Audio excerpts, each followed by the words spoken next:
Hello everyone, I am Rana. This is a forensic channel from SmileyCTF 2025 called Eco1.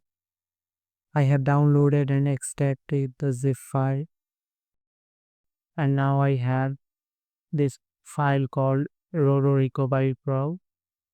Let's see what kind of file this is.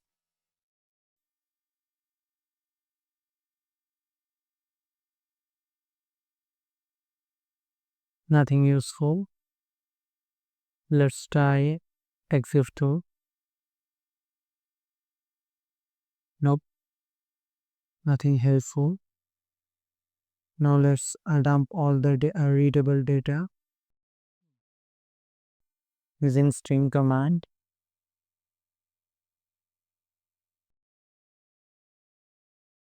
While going through the strings, I see the weird broken text.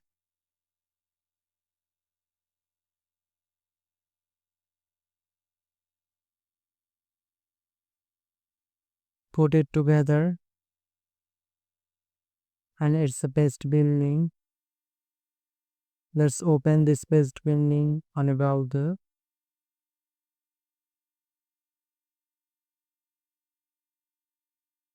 It's a bunch of decimal number.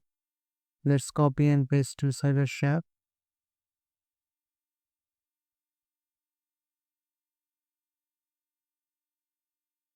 Let's remove this unnecessary space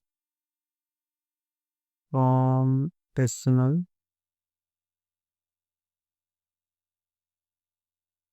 Delimiter, select comma. We found our flag. Now onto the second channels, we need to find the name and ID of the hidden asset. Let's back to our string. The first part is just the default Roblox spawn icon. Right after that, our ID. Let's check few line above, and we can see the asset name. Let's combine the name and ID. A flag format says that's our second flag.